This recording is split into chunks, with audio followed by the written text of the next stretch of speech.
I said a hip, hop, hippie. Hippie to the hip, hip, hobby, and don't stop the rock to the bang, bang, Yo, do a beat on that new app you got, and then I'm going to do a freestyle about Suzanne. This is going to sound terrible. It's going to be atrocious. Let's do it. Like, even if you do a good job, this will sound terrible on that. On the mic? Well, with that attitude, we're never going to make it. Listen, if we had that attitude, would we hit 56 episodes? All right. People keep in mind this is coming from a phone. Yeah, and I'm freestyling, so when it sucks. Oh! Yo, this is fly. Oh, Yo, I'm not your Dr. Seuss, not no green eggs in hand. We got a podcast with my lady Suzanne. She's got cups and balls and the ambitious card. Taking the flights, going real far. She been on Penn and Teller fooling us. Blessed got the mother and she's blessing us with a band-aid. See, I'm a fan, you got a fan made. We interviewed her about the love, now you go and cray. That's what the ep is about. Scream and shout, you're living with compassion. And Suzanne is dashing and dishing it out. You gotta scream and shout. The episode said it's all about love. The stuff that you're giving from the people that are up above. And you're not on a high horse. You're just like everybody else. So try to treat it like you're not up on the shelf. You ain't the top good. You ain't in my hood. You're like everybody else. So treat them with compassion. You know what I'm doing and you know that I'll be feeling rapping. Yeah, baby. So anyways, this episode is with Suzanne. But the last thing I'll tell you with this funky beat is that if you haven't signed up for fantastic gigs and where to find them, do it. Because it all starts May 1st, discourseandmagic.com/fantasticgigs. Or just hit up our website. This was a funky beat. If you want to hear more of this funky beat, check out the outro. But otherwise, here's episode 56.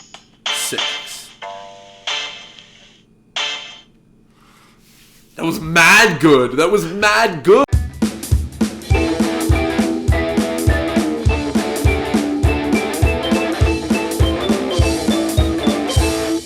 Hello, everybody, and welcome to Discourse and Magic. My name is Jonah. My name is Tyler. And we are here with a very, very, very special guest.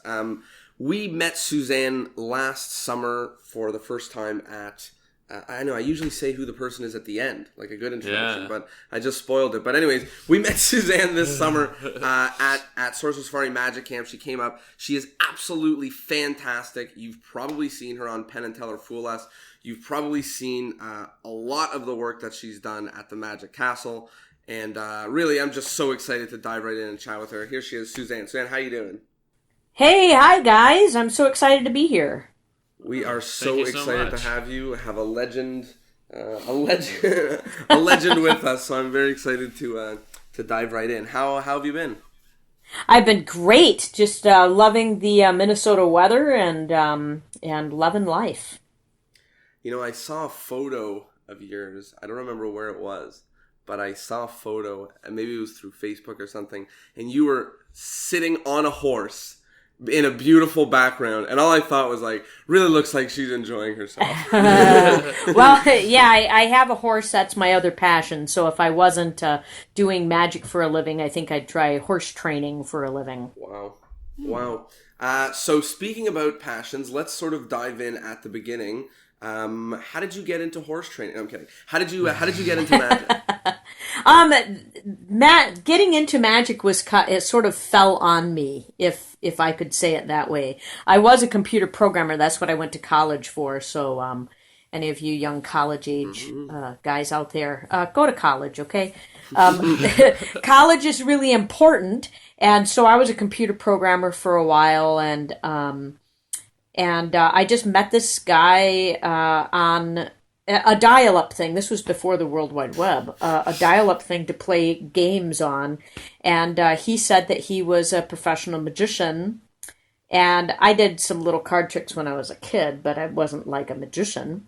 Mm-hmm. And he said, I I said, oh, being a professional magician, that's really cool. He said, you should join the Magic Club in Minneapolis. And he gave me the name of the guy who was the president. And then that's where I met Al Schneider. And Oh, wow. Al just blew my mind with coin magic. And I asked him if he'd teach me, and he started teaching me. And that started it. So I was in my early 20s, I think. Wow. And what was the transition like from starting, the interest in magic to the interest in professional magic? It was actually sort of organic because I was living with my boyfriend Rundio at the time. And he was in a band and I was bored. So I thought, well, he's working. I should go out and work in restaurants because I already knew some stuff that Al taught me. I knew enough to start working in restaurants. And I just started getting better and better. And people started hiring me for shows. And I was making more money being a magician than I was being a computer programmer. And we didn't have a kid yet, so there wasn't a reason for me to continue programming because I didn't love it like I loved magic. I'm going to take that sound bite and I'm going to send it to my mother. Oh. Because I stopped doing math for magic because I'm like, oh, magic, I've never been paid so much, it's never been so fulfilling, It's never been so amazing. So it's so awesome to hear someone say it. Sorry to interject. I was so ecstatic. I was going to ask, how did your parents feel about that? Yeah. Well, you were wondering how my parents felt about it? They thought it was a hobby. Sure. And of course. It was kind of like, well, so when are you going to get a real job again? But when you said to them, when you were like, no, never mind me programming all the time, like I'm working at restaurants, like doing magic, like what was their first instinct? They kind of laughed and thought that I was joking. Mm-hmm. Until one time, my parents came to visit because I moved from Michigan to Minneapolis, and so they came to visit, and we didn't have enough space in our apartment for my parents to stay with us, so they'd always have to stay in a hotel.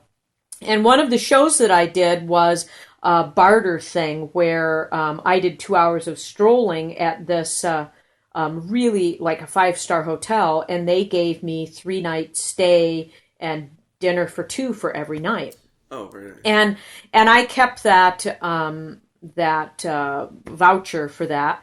And I thought, well, this would be perfect to give to my parents when they come to visit. So when they came to visit, I gave that to my parents, let them stay in the hotel. Dad found out how much the hotel cost. It was like $500 a night or something like that. So to him, I made, in 2 hours of strolling, I made $1,500 plus whatever the value of the food was. To the hotel, they were just bartering this, this is a nothing room to them. And 2 hours of strolling for me, I wasn't going to charge $1,500 at the time. Right. So at the time, everybody won. You, the hotel, and your parents. Yeah. Right. And at that point, my dad went, oh, she's making some money. And that's when they stopped saying, when are you going to get a real job? Yeah, exactly. And there's a turning point, and like it's happened for my parents, and I like every now and then, like they'll ask me about a gig that I'm doing, and I'll tell them, and like sometimes it's just, they realize that, this is a real thing that we're doing, magic, like getting hired to perform and to entertain is a real thing. It's not silly, and I know that there might be some people who are listening to me say that and they're being like, we know, Jonah, but like, for so much of my childhood, this was a nerdy, silly thing. Waste of money. It was exactly. It was it was time. It was a waste of money. Or that was what it felt like, or that was what people said, and that was what. And then all of a sudden, something happened. It turns. You turn a certain age. You want to start getting hired. You have that ambition in you, and then boom. You end up realizing how much impact and income you can really make. Right. But you have to keep on top of it because it'd be real easy to say, "Hey, I'm working at restaurants now," and then kind of sit back on your laurels and not not continue marketing and 100%. I mean, it's still the thing that people forget about magic is it's kind of still entrepreneurship, right? Right. Like it's kind of still, you kind of still have to put in the footwork to get things to happen. So it's different than let's say for the sake of example, a computer programming job where the footwork happens when you get the job, you know, and then you show up every day and you do work. And I'm not putting down how difficult it is to do that sort of job, but you know, you don't have to get each new gig, right? You just do the assigned work. It's a job position, not a business, right? You don't have to reinvest in yourself the same way you do as when you are trying to be a professional entertainer. Exactly. Well, when you're a professional entertainer, unless you have a standing gig, well, even when you have a standing gig, I have 3 standing gigs and at 3 different restaurants, and then I have 3 other restaurants that I come in periodically, and I have to kind of re-up with them every time. But the 3 standing gigs, I know every Friday night, every Saturday night, every Monday night, I have those gigs. We'll talk about the scheduling for that in a little bit, but so I have those, that's my job. But then every other gig that I have, I'm unemployed after I get done with the gig. This is a one-time employment thing, and then you have to get re-employed by someone else. Over and over again. Over and over again. So it is a constant re-employment, and every business call that you get is a job interview. Right.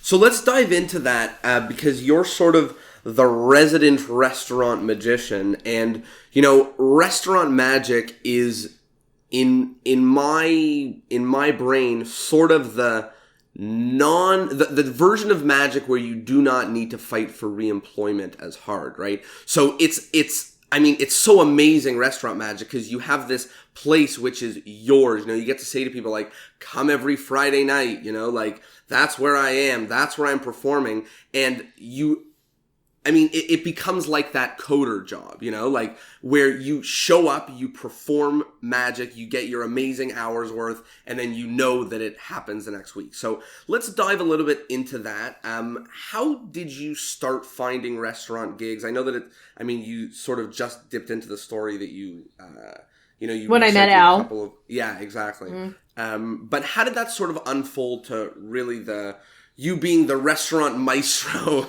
that you are now?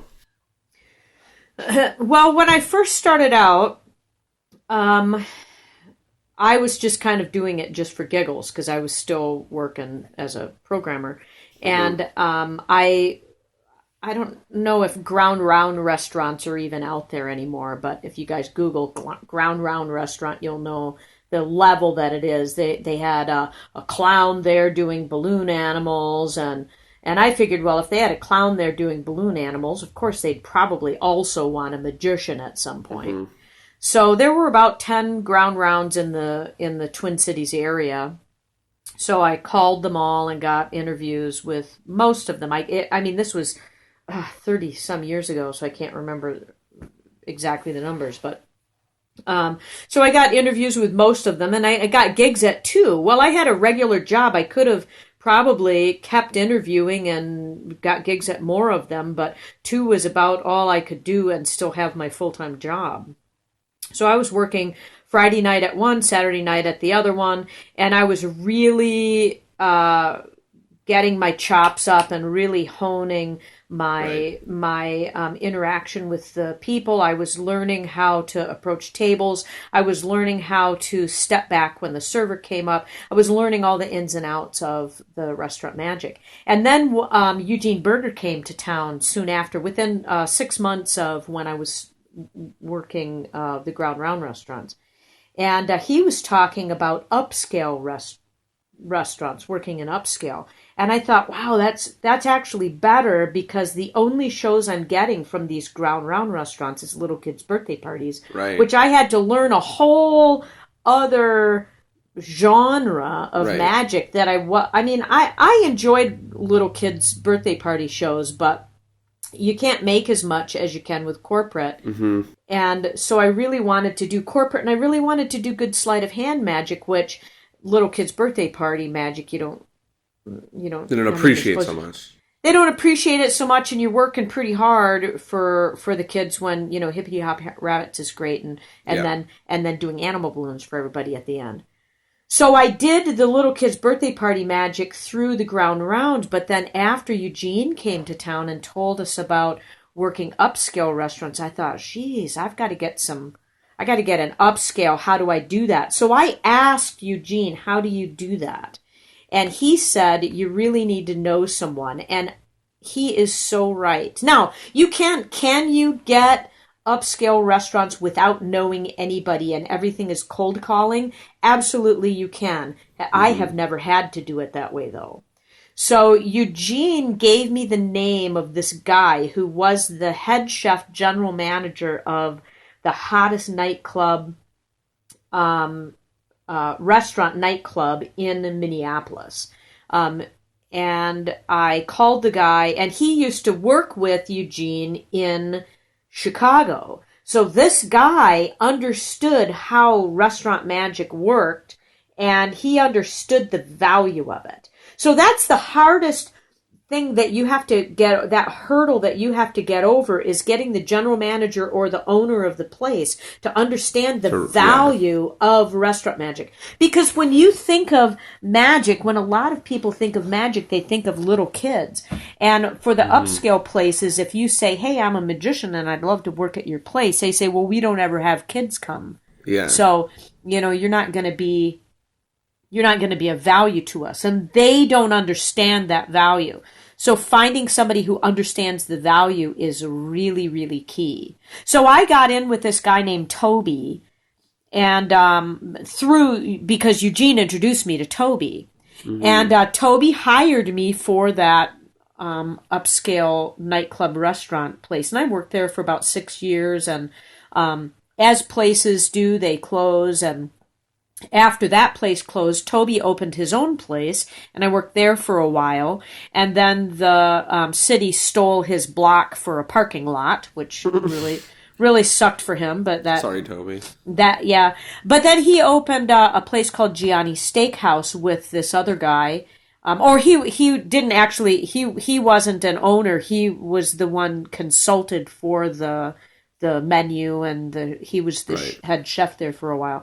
So I worked at Gianni's Steakhouse for 14 years. But by then, my career had taken off pretty well. Mm-hmm. And I quit my programming job long before then. How did you show Toby the value of your magic? I mean, was it that he had known Eugene and Eugene had shown him, and then he sort of said, okay, so how would someone who doesn't have a Eugene Burger in their life demonstrate the value of their magic to an upscale restaurant owner? And that's a really good question. I don't know for sure that I am the one to answer that, because I never had to go that route. Mm-hmm. I would say at this point, network. Find people who know restaurateurs, and see if you can get in front of them. And when you do your pitch to the restaurant owners, don't say, I can promise to bring people in, because none of that is quantifiable. They cannot count that. They will notice more people coming in when you're there. They will notice people going to the host stand after seeing you that evening and saying, oh my gosh, the magician was amazing. Mm-hmm. And boy, we're going to come back. They will notice people calling in and saying, hey, we want to come. Is the magician there that night? They'll notice that, but do not promise that you will bring people in, because it's not quantifiable. This is what you want to promise them, and this is if you don't get anything else out of what I'm going to tell you, freeze frame on this part that I'm going to tell you here, and remember this. You are the liaison to the restaurant.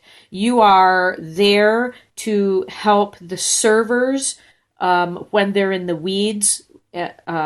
So like if they're backed up, you are there to help the kitchen. If the kitchen is backed up, you are there to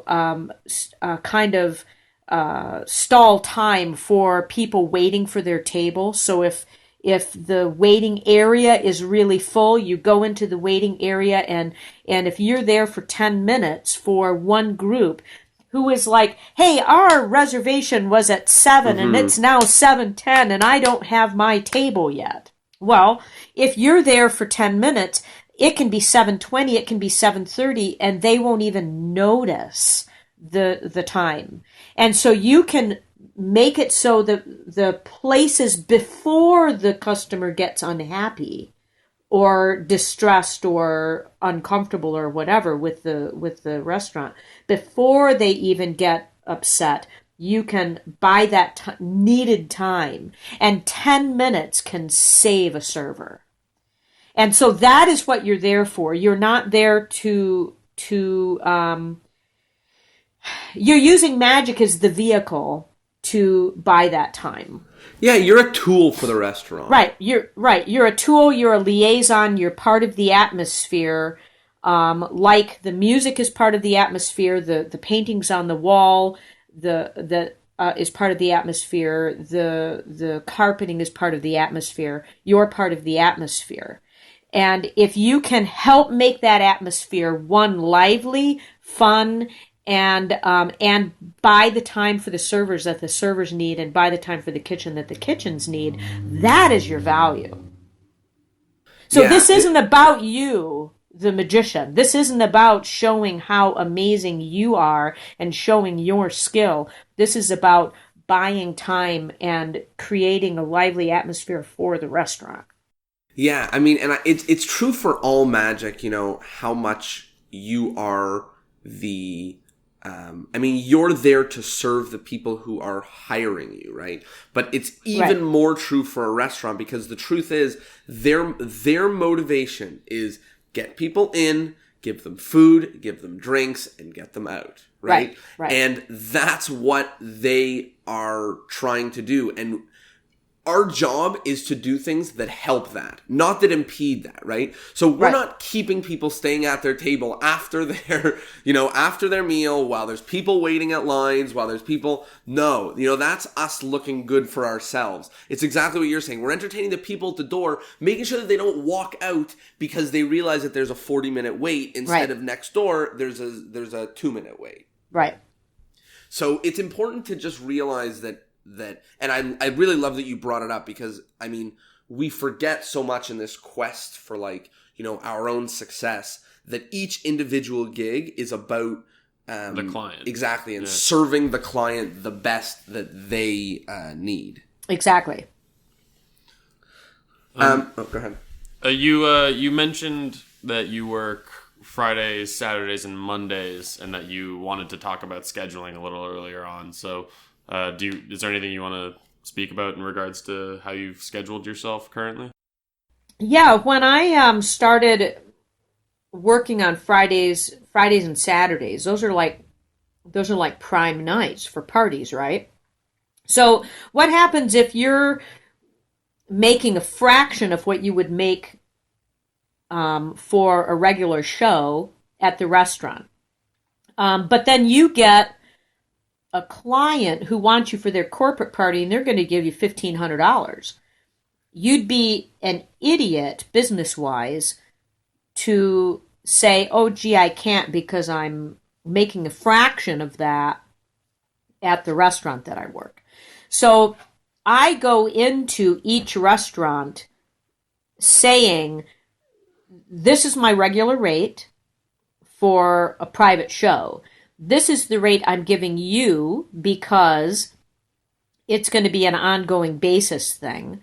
But I need to be able to get out of the engagement with you if I get a private show.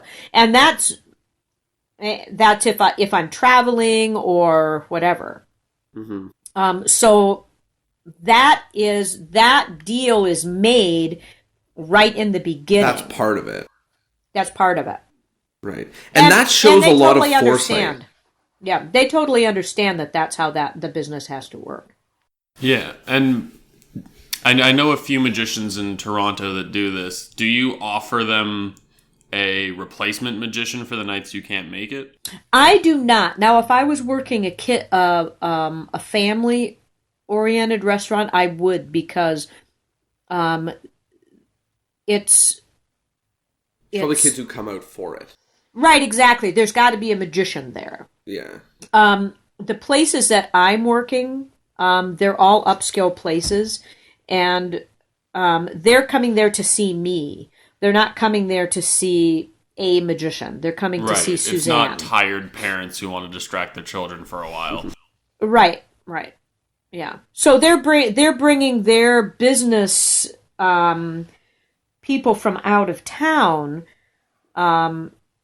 in because, hey, this is Friday night. Our favorite steakhouse has this amazing magician, Suzanne, and we want you to experience the same thing we experience. So they will have their office, their business thing there at the restaurant because I am there.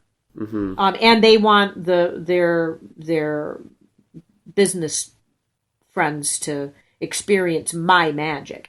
Now, could they have it that they experience just some magic? Sure, that would be fine. But the restaurants like having me there and like how I'm working it, and they're fine with not having a fill-in. Yeah, and it's also nice, for the restaurant to be able to say, sorry, Suzanne was booked at a private event tonight, but she'll be back next week. Right. Or better yet, Suzanne is in Vegas working right now, or Suzanne is on a cruise ship in South America right now. Yeah, exactly. So I mean, that makes me sound bigger than life. Mm-hmm. So there's a sort of a strange topic that I want to dive into. And I was sort of reminded of it because you mentioned Eugene Berger. And he recently came to Toronto for a magic convention, the Browser Bash. It was really, really nice. And he said a whole bunch of things in his talk. So he did a whole bunch of, magic, regular lecture style where he performed and then, he taught some stuff. And I really liked that. And then he put down the props and he started talking. And then that was the best part ever for me. I'm a theory guy all the way, clearly, with the podcast. So, but he said something that I wanted to sort of bring to light in this conversation, which is he said, to be a really valuable magician where you can, be worth a lot to high-paying clients, you can't be that fast-talking car salesman, da-da-da-da-da-da-da-da. You can't be that person. You have to slowly earn it, and you have to, earn it with intention and I, when he said it, I was reminded of people who, when they perform, everything is at the correct pace. It's very methodical. Every step is understood. And I was very reminded of the way that you perform. You talk to people, you connect with people, very directly. You don't rush through any steps. You don't. And it's no surprise that you're working at high-end restaurants. So I just wanted to sort of touch on that. Relationship. And I wanted to know if you had any, opinions on or anything given, your relationship with Eugene Berger and the way that you perform, obviously. Well, I think I want to sit down and talk to Eugene about the fast talking thing, because, I kind of talk fast. So I want to understand what he's saying more. So what I'm going to say next might mischaracterize what he is meaning. I don't 100% know exactly what he means there. That's okay.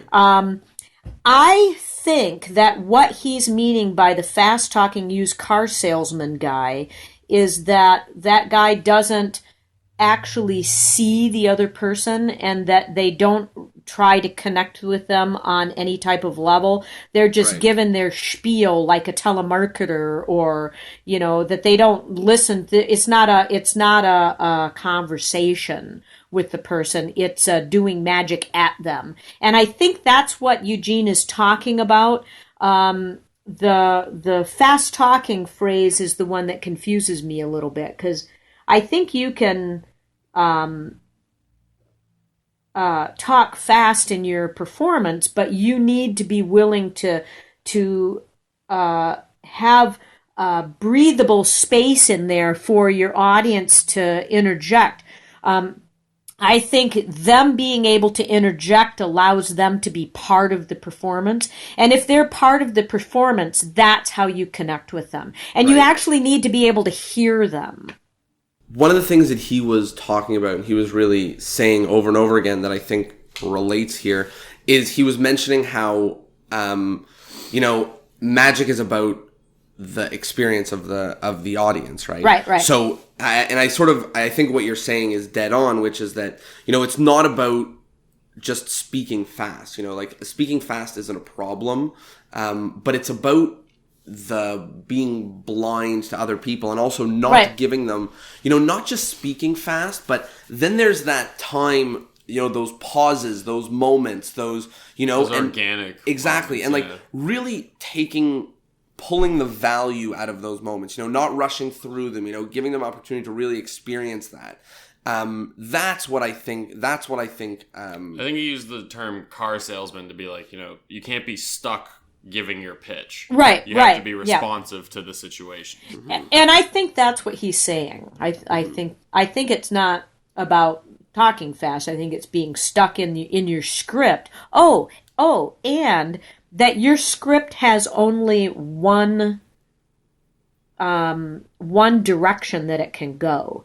My script, and now this was built organically, but I think you can probably speed up the process of this. I built it organically and then realized what I did over time. I have all sorts of branches that my script can go. So in a trick, I need to get from A to B to C to D. Mm-hmm. And that's the trick. You know what I mean when I say that, right? Mm-hmm. And within A to B, there are some routes that you can go that whatever your audience interjects will take the script to a different place. Mm-hmm. But you still have to hit the B mark. Mm-hmm. And then I just kind of cataloged it in my head. And like I said, it happened organically, but it's like telling a story and knowing where the story's going to go. There's only so many responses that your audience participant could have. It's like a flow chart with a beginning and an end and a whole bunch of different, Right, exactly. And I on some level approached it like a computer programmer would approach it. That was what I thought of. Right, exactly. So like when I say this, if they say that, then I say that. If they say that, then I say that. If they so if then statements. Great. If then statements, right, exactly. So and if they don't say anything, this is my go-to one. Yeah. So and you have outs for everything, and you have contingencies for everything. And I guess what that allows you to do is really be organic, really allow them to answer things the way that they will, because, even though they're going to say anything that they can think of, we can do a pretty good job of cataloging what those things are. That there are only 10 or 15 different, if that, I'd have to sit and count, 10 or 15 different responses for something. Mm-hmm. And if you can construct your routines to have a breath at a moment before they would interject, to give them that time to interject, then it can be fresh and new every single time. And then it's about them, and it's not about you driving it. It's about them you still have your hands on the steering wheel, but they're sort of saying, oh, look at that sign. Do we want to go there? Oh, look at that sign. Do we want to go there? And you're still driving, but they think they're directing you. Right. I mean, it's like a tour guide who knows his way around the city, you know? And then you get in the car and they're like, oh, what's that church over there? And you're like, oh, you want to see? I'll tell you all about it. Right, exactly that. Yeah, exactly that. So, you guys have probably seen the blank card trick that I do. It's fantastic. It's one of thank you. I've been talking about doing that as my ambitious card trick for the longest time. I think it's so good. I love it. It's really, really fun. And okay, so there's a point where you wipe the name off of the card. And if you breathe right after the name is off the card, if you breathe and you wait, beat, beat, beat, they will a lot of times go, oh, put it back on. And you go, what? There's nothing on this card. And they'll say, put it back on the card. Oh, well, if I take the card and rub it where I put the ink, then, hey, look at that. I'm going to have to remember that. Fantastic. And so if you give them that moment, they will almost always say, put it back on. And we have the ability to build a theatrical premise that nearly completes itself, barring one little thing. You know, I always joke about, you rip up a card in four, you put it in someone's hand, you close their hand, you go, what do you want me to do with those pieces? You know, you create that loop and you just have a little bit left for them to connect. And, what are they going to say? What are they going to say but put them back together? Right. So being cognizant of all the different things that your audience can and does respond to makes you seem like a real true wizard, right? Because, you're giving them the control, right? You're putting the magic in their hands and it looks that way. Right. Yeah. And I mean, right now, I don't know, my mind's rushing to a tour guide who secretly takes people down the right route of the city that he knows. So that they're like, oh, look at that beautiful building over there. And he goes, oh, what a surprise. No one ever mentions that one. And he's like, right, everyone mentions that one. Everybody mentions that one, right? Yeah, exactly.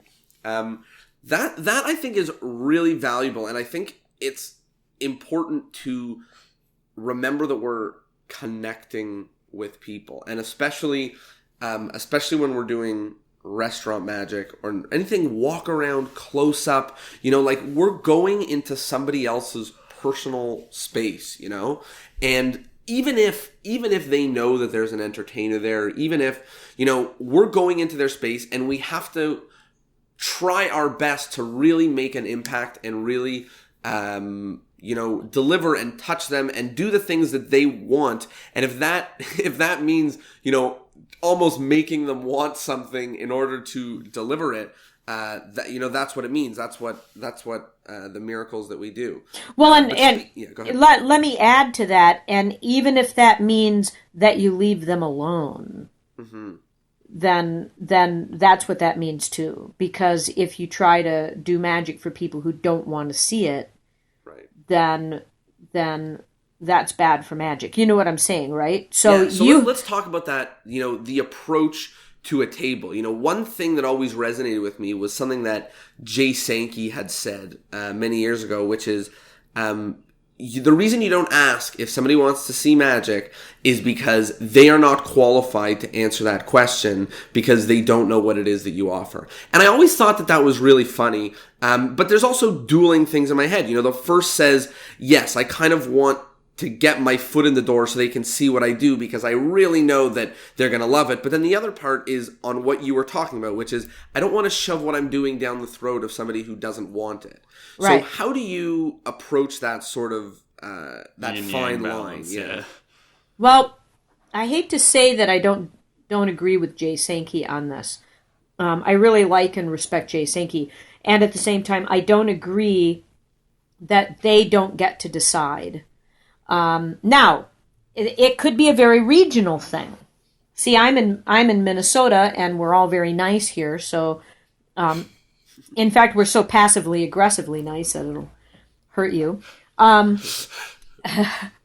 go, yeah, sure, and then glare at you the whole time. Oh,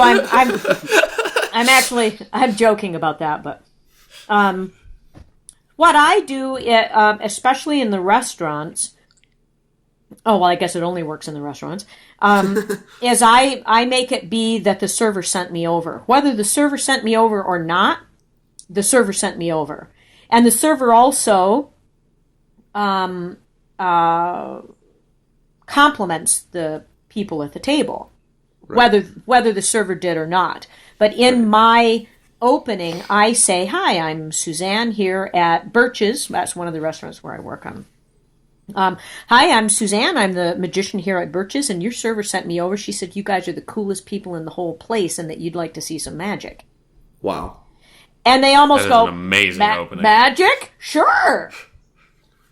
Wow. And I think, yeah. I rarely ever get a no. But it's just so, there's a quote that resonates with me that really reminds me of this, and it's authenticity trumps all. You're going up there and you're going like, the waitress said you guys are amazing. I'm the magician. Do you guys want to see this? It's not a trick. You're not fooling them into seeing the first trick. You're not suckering them. You know that thing where you reach down, you're like, did you lose this button? You're like, oh, what about this watch? What about this shoe? And you're like waving it and it's changing objects, stuff like that. It's a clean entrance, but it's not, you're not being authentic. You're not saying like, I'm here, I'm the magician. I heard you're cool. Like, can we do some stuff together? I really love that. Well, one of the things that I don't like about tricking them into it is you don't know why they're there. Right. Their mom could be in hospice and she's going to die in the next day and they just need to get something to eat. And that is why they're there. And they want to talk about mom and all the stuff that they've got to figure out at the table. I've been in that position where my husband and I were at his mom's house waiting for her to go. And we had to get out of the house because we were going crazy. We had been by the bedside for days. Right. And we just needed to get out of the house. So we went to a restaurant. And if we were bothered by a magician at that restaurant, it'd be like, dude, we just want to eat. Yeah. And not just talk to each other. And so if you trick them into seeing the magic, I think that's more invasive than being honest up front and saying, this is who I am, this is what I have to offer. If this is something that you want, I can provide it. If not, then enjoy your dinner. Mm-hmm. And it's also, it doesn't do any harm if the table says, sorry, don't want to see magic right now. Yeah. Right. And don't take it personally. And I wonder if one of the reasons that Jay Sankey said, don't ask them, is because it's more comfortable to just start in. It's just more comfortable than to risk that rejection. Right. But if you can get in your mind that it is not a rejection of you, it really is not. It has nothing to do with you. It has everything to do with them. And when you can realize that you are there to serve them, you are there to help their experience at the restaurant be better, then it takes away all of the discomfort for you, every bit of it. Right. And again, it's something that we touched on at the beginning, but I think, just knowing that you're there, what you're really there for, what value you are actually there to deliver. And it's always important to keep that in the front of mind because we forget and we think that it's the me show. And everything, every part of magic, we need to remember to turn on its head. Everyone's website reads me, but it should read you. All the gigs, it's me, but it should be the opposite. It should be like, how can I help this restaurant? How can I help these clients? How can I help the people that hired me? How can I help the people that I'm entertaining? You're there to serve. So I really like the approach of, being honest, ask them if they want to see magic. If they don't, it's really bummer for them, and I bet if you're walking around a restaurant, you're at another table, the table goes crazy, I'm sure you've experienced them be like, you know what, maybe we do want to see that. And that has happened, yeah. Of course. Of course, because they see what it is that you offer, and it's okay to get some no's in order to be authentic. So right. I think that was a really cool answer. With the places that I work, usually what happens is the server will say, they'll just tell me, hey, could you go to table whatever? Right. And then give me a table number. So, because a lot of times they get like 4 tables right at once. And they're like, I don't even have time to go give them get their drink order. If you could just go over there and buy me 10 minutes. Right. And think about how ecstatic a server is. The one mentality is like, oh, they must hate it. I'm there. They must think I'm stealing their tips. They must think so and so. Then the other way to think about it is, what an amazing tool I am. The servers are almost fighting to get me to help them stall a table for them. So many more tips. And if you will approach it that way, if you touch in with every single server and say, can I help you with a table? And that's how I'll ask the server, especially if a server looks harried, I'll walk up and say, hey, can I help you with a table? And they'll go, oh God, go to table 52. Right. And then they come to me later and go, shh, thank you so much. You saved my ass tonight. Right. And it's crazy. You don't realize until you work in a restaurant, and I've only done a couple of restaurant gigs, that it's a crazy environment. Especially on a Friday or Saturday night, like everything is happening. There's bells and whistles going off, and people is complaining, the managers, the orders, the kitchen, the trip. Like, it's just a crazy thing on a busy night. So, being there to help and being helpful means the world. And it doesn't mean you're carrying plates, but it does mean that you're there to help the people working at the restaurant and help, like we mentioned earlier, get people in the door, get people out of the door when they're done, or get people eating, exactly. more food and drink. Now, you said something about carrying plates. Don't be afraid to carry a dessert to a table. So, like, if it's somebody's birthday and the server says, hey, it's so-and-so's birthday, I'm taking their cake. Do you want to do magic during cake? I went, sure, let me take the cake. Yeah.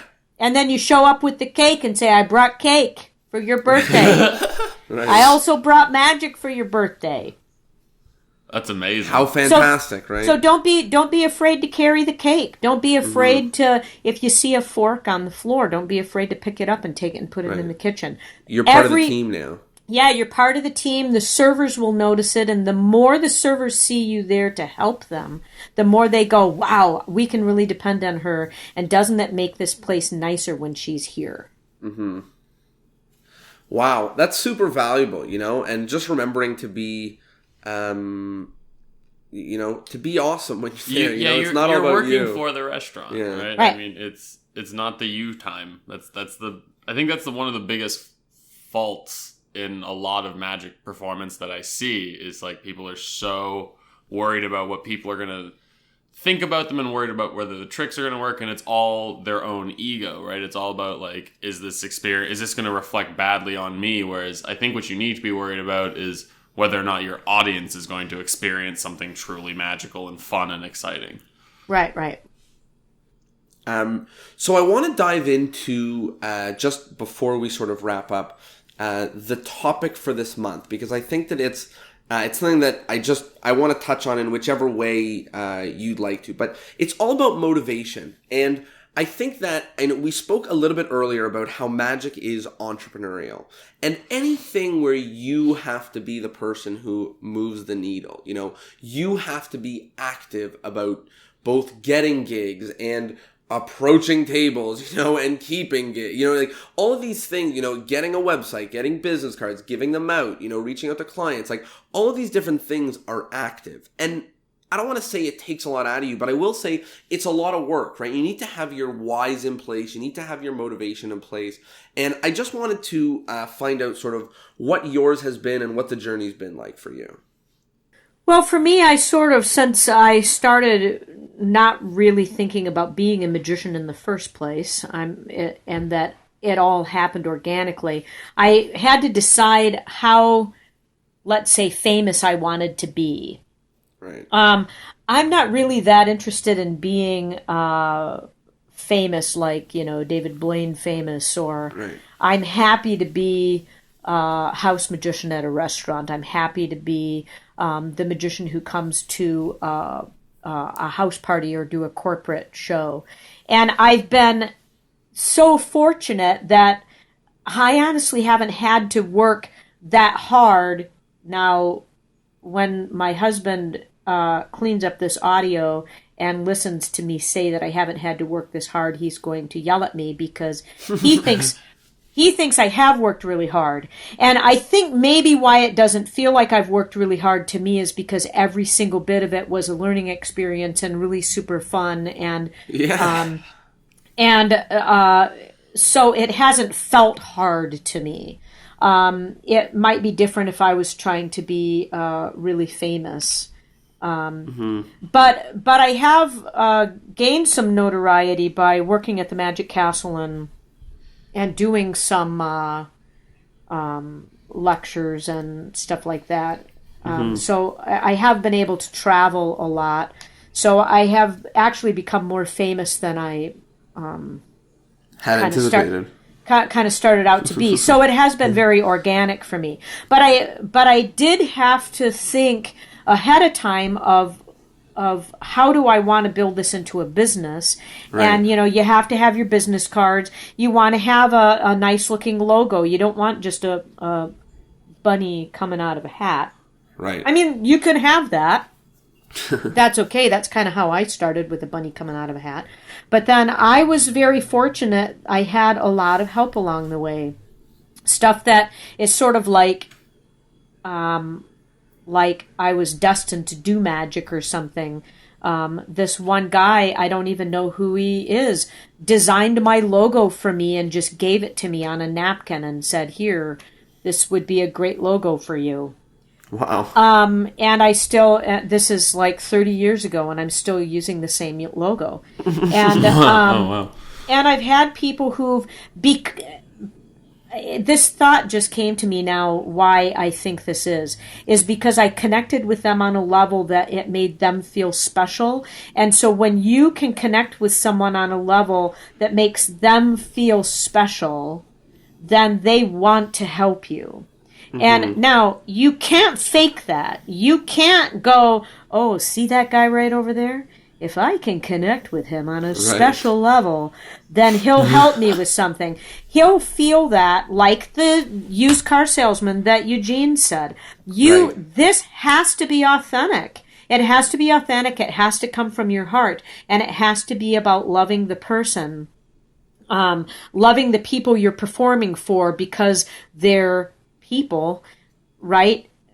And when they feel that love from you, they're going to give it back. That sounds so woo-woo, but not at all. I think your magic, more than anything, is like love first. I know that's such like a weird thing to say about magic. I don't think I've ever said it about magic before. But I truly feel that way. Like, you care about the people that you bring on stage. You care about the people that you talk to. You care about the people you work with. You can feel it. You can see it. Your presentations, your audience connects with them on such a level because you genuinely care about what you're saying, right? Right. I think you can totally feel it, and I think that it's sort of, it helps explain why you're talking about this as if, it hasn't been difficult, because you pour your love and your soul into what's going on. And how could it be strenuous? How could it not be the greatest joys of your life? Well, and I wonder if the reason that I resonated with performing magic in a restaurant in the first place is back 30 years ago, I was very shy and didn't know how to talk to people really. And I had moved to a new town, and, my boyfriend was in a band, and I was really lonely.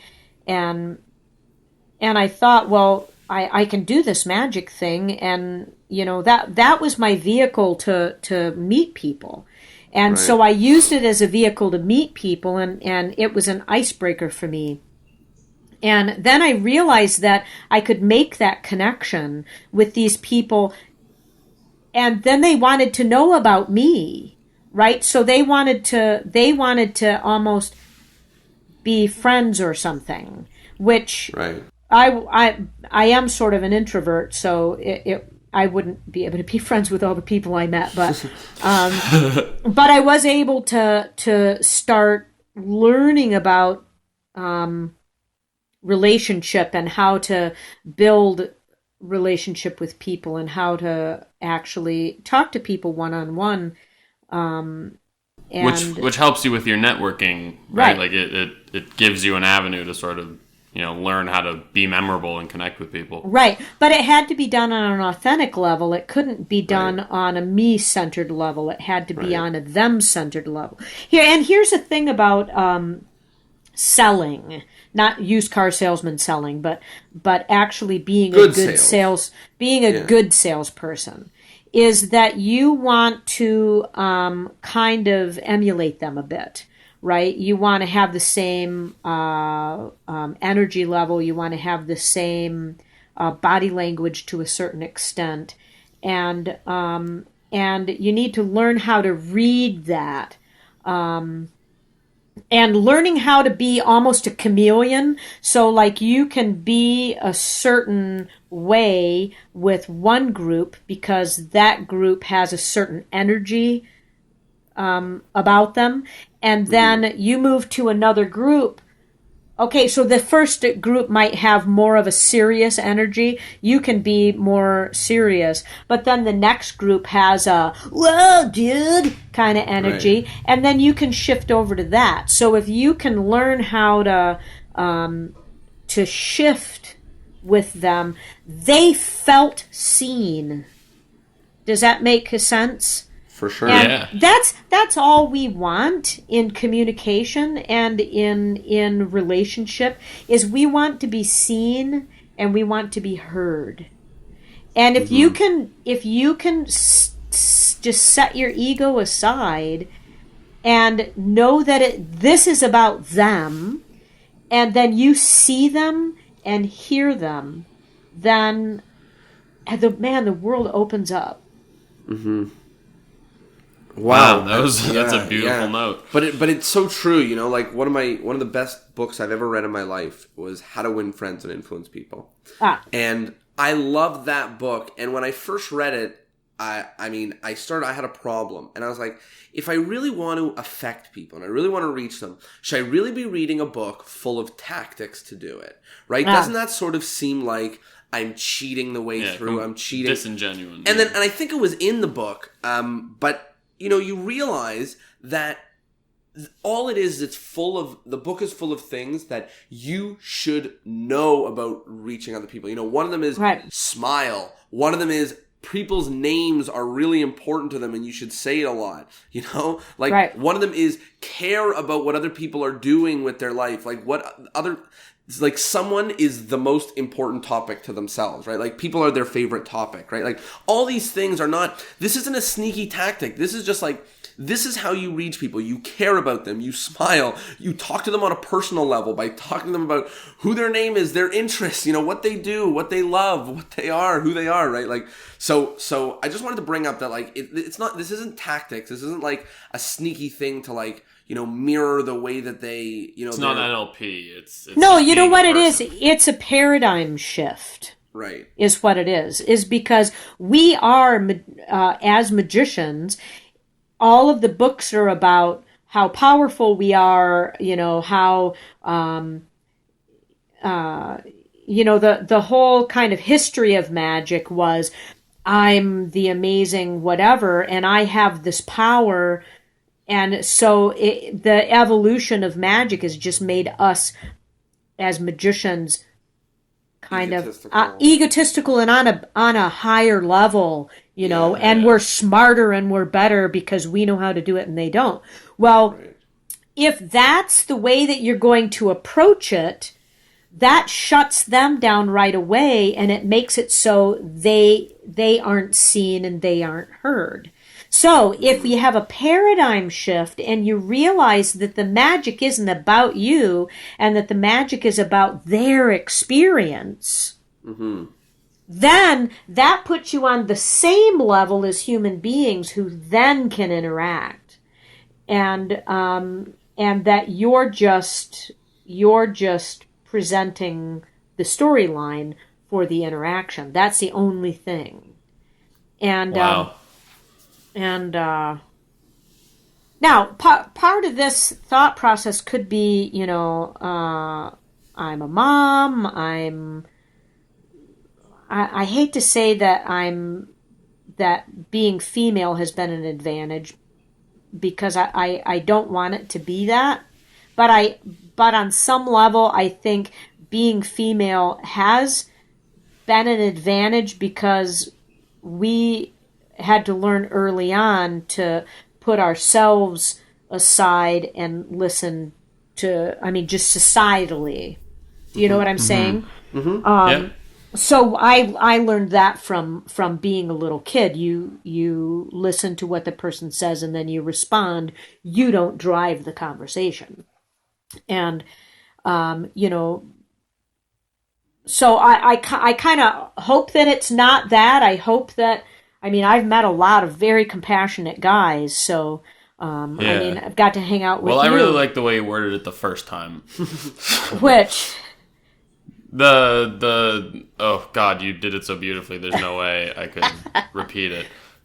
Before you said it's because you grew up a female, when you were saying how, you are facilitating the conversation, but you're not the focus of it. Right. Yeah. And I do think that it's got to be that. I 100% think so. I 100% think that, the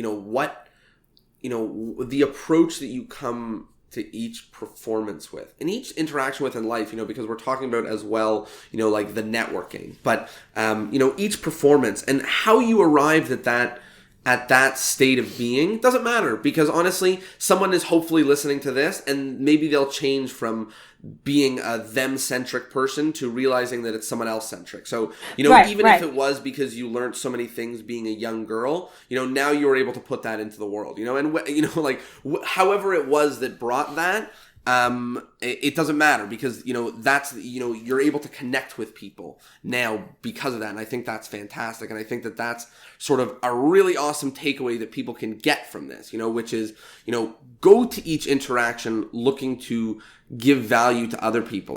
Remember why we're all in magic. As silly as it is, it's like, because they laugh and they love it, and they appreciate it, right? Like, we're not in magic because of the time that we spent in solitude. That's great time. Maybe that's a part of it for a lot of us, but like, we keep performing because we like how it makes them feel and how that makes us feel. So let's remember that that's the focus here, right? And right, exactly. Come at it with love, compassion, let them be the star. We've been the star for enough years, let them be the star. Let them be the person who, like you said so beautifully, gets to get heard. Well, and the beauty of letting them be the star, when you give away your power,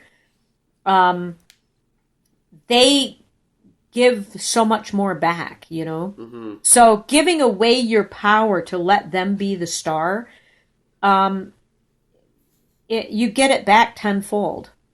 Mm-hmm. So, and they know it's you. They know you're doing they know it's you. So don't worry that you're going to leave and they're going to, You're like, I sucked. I found my own card. You know what I mean? Like, yeah. Something I just was thinking, it's very similar to what we just said, but the way I like to think of it is, the focus of your magic shouldn't be to show how amazing you are. They shouldn't love you because of your magic. They should love your magic, and they should love you for being you. Right, exactly. Like, separately. Yep. Wow, that's awesome. So one of the things that we do when we wrap up the episodes is we talk about sort of one major point that we pull from the episode, sort of a take-home point, because it's been an hour long. People are probably washing dishes or driving their car or something, and maybe in a blip of traffic, they missed the most important part. So we sort of go around each of us. I'll share, for me, I love this. I love this authentic thing. I love this coming at it with love and compassion. And I think that, it's such an important topic and such an important, we talk about limiting beliefs and we talk about mindsets, and going into a performance or networking or a gig or pitching your magic to a business or whatever the case may be with the mindset of like, how can I help this person out? How can I help them be a star? How can I help them reach their goals? How can I help them be heard? How can I benefit this person? Like that seems to be the underlying message in this episode. And I think that that's such a huge take home as like a driving force, And I think that that is probably one of the number one reasons why you said, it hasn't been so difficult, it hasn't been so much work, and it hasn't been because, all you're doing is giving the parts of you, and giving feels amazing, and then you receive tenfold, and that's amazing, and it makes you want to give more, and that's more amazing. So I think if somebody takes anything home from that, it's about sort of leading with compassion, leading with the other person first, and, knowing that that's going to benefit you in the long run. Tyler, what about you? Geez, you just summarized the whole. Yeah, I know. I put the whole thing right down, there. but I just. That could be the really podcast right there, couldn't it? Yeah. That's why we leave it at the end, so that they have to make it all. Yeah, the if way we through. put it at the beginning, then what the hell? I think again, what you said, I'm I consider myself to be a bit of a hippie, so I love the idea of going compassion first, and I really like the idea of it being a social tool for being genuine. So it's not really something that came out of the episode, but it's something that I've been thinking about, and I want to learn how to meet people better because it'll help me with my business and with networking. Like you mentioned, Eugene saying you have to know somebody. Mm-hmm. And I think it's very important to learn how to meet people. So something I'm excited to do is just meet new people every day, whether or not it is for my magic business. I just think that, this is a social tool that we have, and we need to focus on how to use it effectively. Right, yeah. And Suzanne, is there anything from this episode, any one piece? I know you gave us a ton of incredible value bombs, but is there one piece that you think is maybe the pinnacle take-home piece for people at home? Well, I think the big thing is to remember, why are you doing this in the first place? Are you doing it for yourself, or are you doing it for other people? And for me, I have always been doing magic for other people and wanting to connect with other people. And the way that you connect is by being open and genuine and authentic, and hearing them and seeing them as being on the same level. And magic has just been that vehicle for me. So wow, that's so fantastic. And remembering not to be. I really like that you mentioned being on the same level. Remembering that we're the same people.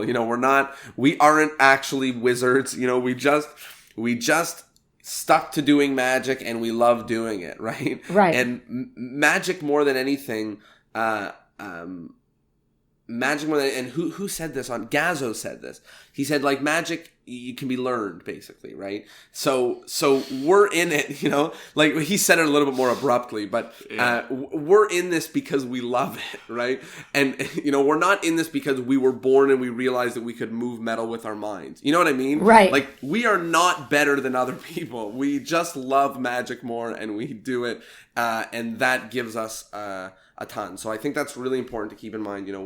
We're on the same level, and we're there to deliver them a really, really valuable experience. Suzanne, I want to give you a big, huge thank you. Before I let you go, is there anything that you want to tell the magic world? You've got at least 1 million magicians listening right now. Wow. Yeah, big audience base. Is there anything that you want to tell the magic world? Anything from a PSA to a word of warning to just spreading more love?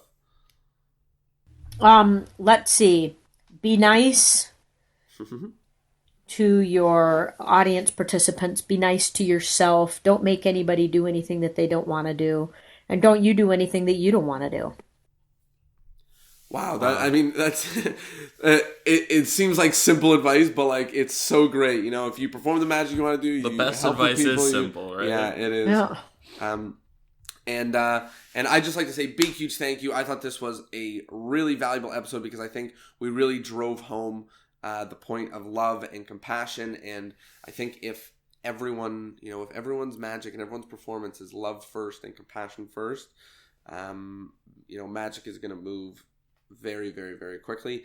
And I just want to tell everyone at home, go check out Suzanne's ambitious card with the blank deck. It is so amazing. It's so clever. It's so brilliant. And it gives me so many fun ideas. And I just wanted to tell everyone that because I just think it's so awesome. And I teach it on my Magic Castle DVD. So amazing. Yeah, so if you contact me, go to my website, suzmagic.com, SUZmagic.com, and then you can send me an email or even call me because my phone number's on there. And then I've got the DVDs, and we're trying to set up a way to do a digital download too. So awesome. Well, that sounds great. I hope that your magic is spread all around because it's fantastic. And once again, big huge thank you. I loved this episode. I loved the love in it, and I hope we spread the love. Thank you very much for asking me to be on this. This was a lot of fun. Thank you so much. And of course, everyone at home, thank you so much for listening to us talk about love and compassion and magic and caring. And just a reminder that there's so much more to magic than where to put your pinky in the deck. So thank you so much for tuning in. Oh, thank you so much for laughing at that. I've been telling that joke on this podcast for 54 episodes. See you guys later. Take care.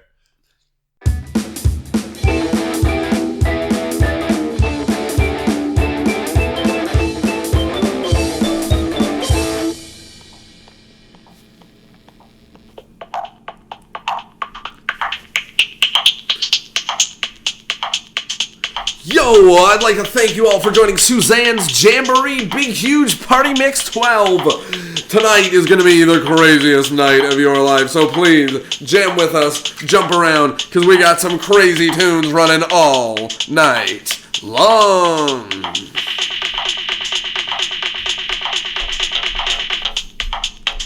One more thing. If you have not yet joined Fantastic Gigs and where to find them, you should, especially if you want to be hired to do magic. So discourseandmagic.com/fantasticgigs before May 1st. But other than that, party with these beats all night long.